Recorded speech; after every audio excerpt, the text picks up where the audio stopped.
So we've been talking about calculating hydraulic conductivity at different spatial scales. If we want to get the hydraulic conductivity of something that's very, very small, we can use a constant head permeameter. If we want to get the hydraulic conductivity for something about the size of our yard, we can use a slug test or a perk test, or at least we can do it maybe multiple times in our yard, and that'll give us a good sense for it. But what if you want to get a sense for the hydraulic conductivity of a really big aquifer? You have to use something different. And the next question we might ask ourselves is, why do we need to know the hydraulic conductivity of a really big aquifer? Well, if you are like the town of Mount Vernon and you want to have a reliable water resource, you probably aren't going to rely on the river.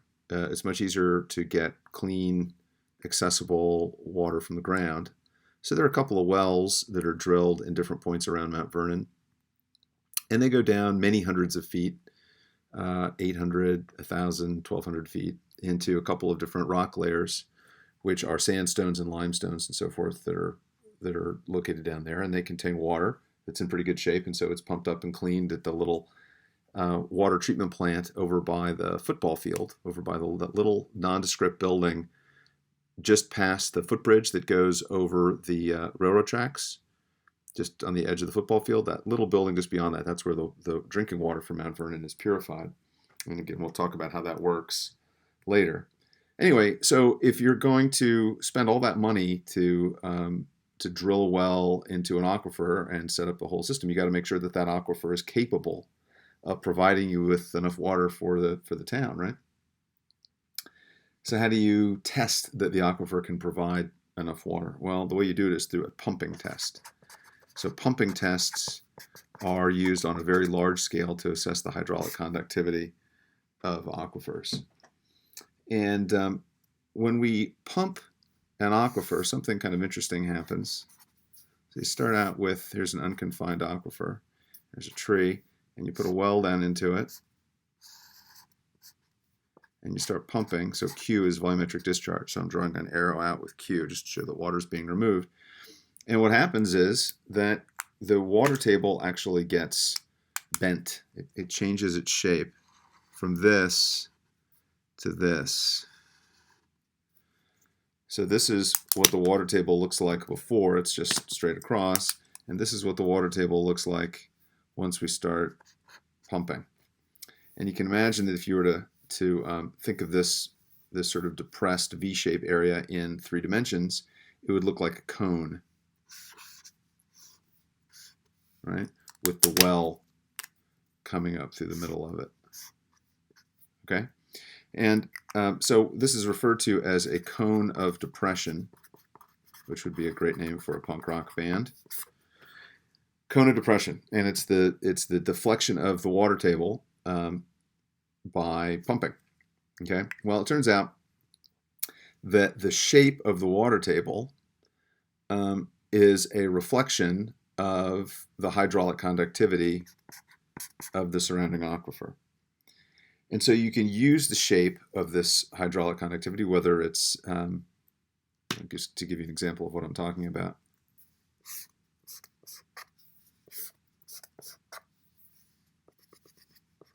Here are 2 different wells, right? Both pumping water out.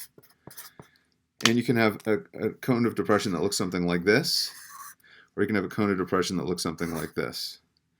And the shape of those aquifers is, the shape of those cones of depression is a reflection of the hydraulic conductivity of the aquifer. And so it turns out that we can calculate what that hydraulic conductivity is based on the shape of the cone of depression.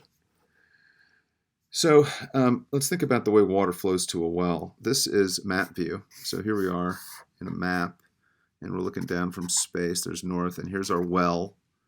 Well is that point. And we start pumping. Water is going to flow towards the well from all these different directions, right? And so when we think about groundwater flow in in a normal sense, we think of Q equals Ka dH dx, right? That's an equation you guys should be committing to memory, probably already have by now. Darcy's law in 3 dimensions. But when we think about what A actually is here, it's the area, not in a sort of cross-sectional sense, but more in a radial sense. We have what's called radial flow. And so we're not going to go through the whole derivation here, but basically you can, I got to sneeze. Excuse me. You can rewrite this as 2 pi r h k dh dr. So you might recognize 2 pi r. That's the equation for the circumference of a circle. Circumference of a circle. And then h essentially is, imagine sort of like a cylinder. 2 pi r is the distance around it, and h is over some height. And then dh dr instead of dh dx, because we're not talking about a flow in the x direction, we're talking about flow in a radial direction. So r is some radius. Anyway, we're not going to get into the math.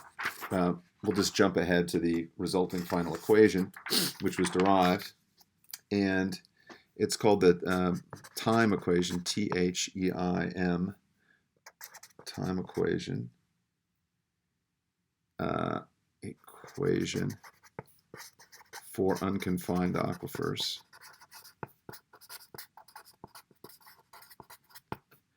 And the equation is this: K equals Q times the natural log of R2 over R1 divided by pi times H2 squared. And you're not going to know what these numbers and things mean, but you will in just a second.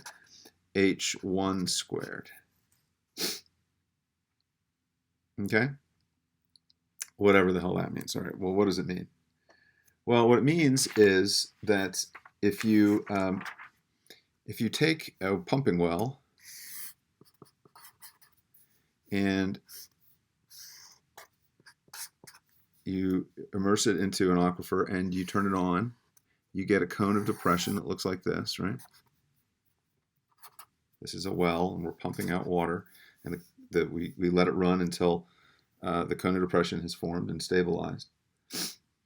Then you can imagine putting in a couple of piezometers or monitoring wells. Let's put one here, and let's put one here. Okay, and this is monitoring well or piezometer 1, and this is monitoring well or piezometer 2, and they're just pipes that are drilled into the ground. There are no wells or pumps, or excuse me, no pumps hooked up to them. They're just tubes, and we're just monitoring where the water level is, right? So we know that the water level is there, and we know that the water level is there. Okay. Each well is located at its own radius from the pumping well, so that's R1, and this is R2, and each well has a hydraulic head, right, that is at some level, right? So this is H2, and this is up from, wherever, up from sea level or something. And this would be H1. So really all we're talking about in this equation is this, that if we want to solve for the hydraulic conductivity of an aquifer, what we need to do is we need to pump it at a constant rate, pump water out at a constant rate, that's Q. And when the cone of depression kind of stabilizes, when it reaches some form and it doesn't move from that, we simply look at what is the hydraulic head at a given radius at two different wells, and we plug those numbers in, and out comes the hydraulic conductivity. So let's see.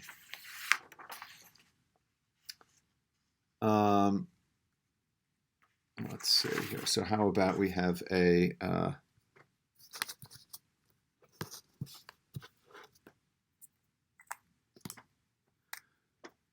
well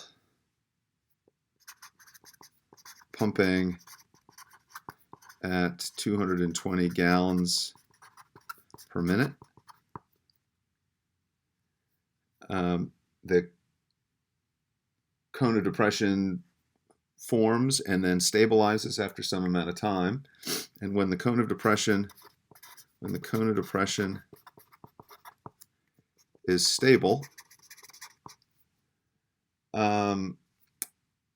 the well 1, which is 26 feet from the pumping well, has a hydraulic head of, say, 29.34 feet, and well 2, which is 73 feet from the pumping well, has a hydraulic head of 32.56 feet. What is the hydraulic conductivity of the aquifer? Well, we would just use that equation up there. We would say K equals Q times the natural log of R2 over R1 divided by pi times H2 squared minus H1 squared. And the only trick to doing this is that you have to convert gallons into feet. And it turns out that, what do you need to know? You need to know that 1 cubic foot is equal to 2, what is it? I wrote it down here, is equal to 7.48 gallons. 7.48 gallons for every 1 cubic foot. And I guess you need to know that there are 1,440 minutes in a day as well. So when you crunch the numbers, they look like this. K equals 42,400 cubic feet per second. I guess that's what that is. Times the natural log of 73 over 26 divided by 3.14, which is pi, times 32.56 squared minus 29.34 squared, and it equals 69.7, oh, that would be per day, excuse me, 69.7 feet per day, or 8 times 10 to the minus 4 feet per second, and so forth. And that's how you calculate hydraulic conductivity. All right, now, what if instead of being an unconfined aquifer, it's a confined aquifer that you're going to pump water out of? Now things become a little bit more interesting, actually, because when you are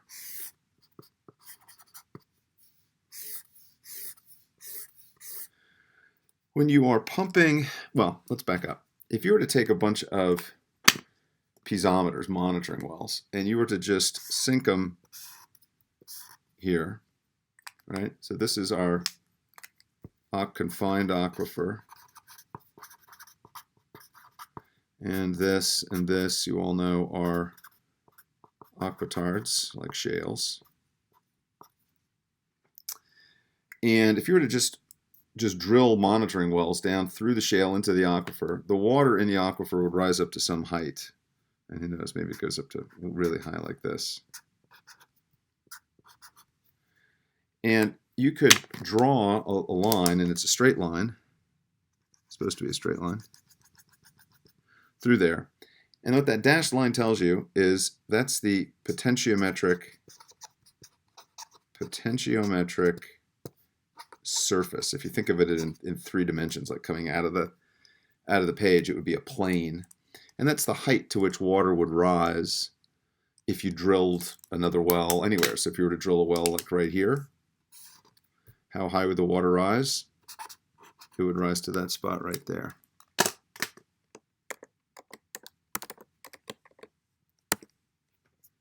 Okay? All right, well, it turns out that when you pump a confined aquifer,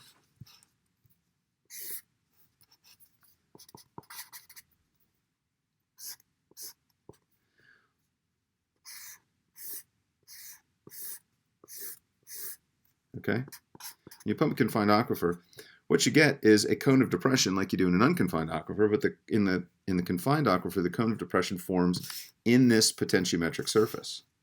So you end up with something that might look kind of like this.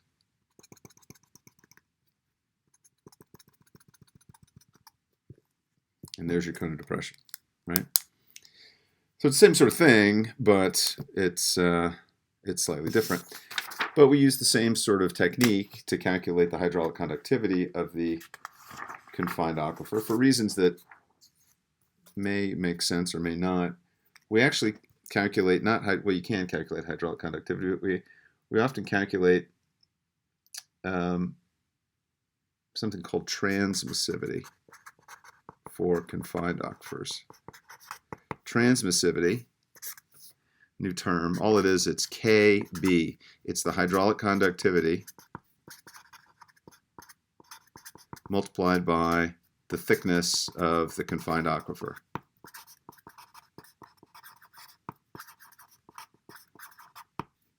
Okay, anyway. So the equation to calculate that is, for transmissivity, is T equals Q natural log R2 over R1 divided by 2 pi H2 minus H1. You notice it looks an awful lot like the equation, the time equation for unconfined aquifers, but this is the time equation for confined aquifers. So if we put the same numbers back in that we had before, we'd find that we have 42,400 cubic feet per day times a natural log of 73 over 26 divided by 2 times 3.14 times 32.56 minus 29.34, and it comes out to be 2170 feet squared per day. And you ask yourself, what is that weird feet squared per day thing? Remember, it's the hydraulic conductivity, which is in feet per day, multiplied times the thickness of the aquifer. So if here's the aquifer again, right? If the aquifer were 100 feet thick, and we wanted to know what K was, since T, transmissivity, is equal to hydraulic conductivity times the thickness B, to solve for K, we would just divide transmissivity by thickness. So we would take 2,170 feet squared per day and divide it by 100 feet, and we would get 21.7 feet per day if that aquifer were 100 feet thick. Okay, that's it. So what we've done is we've talked about how to calculate hydraulic conductivity on small scales, medium scales, and now very large scales. And these are all three very, very important and widely used tests.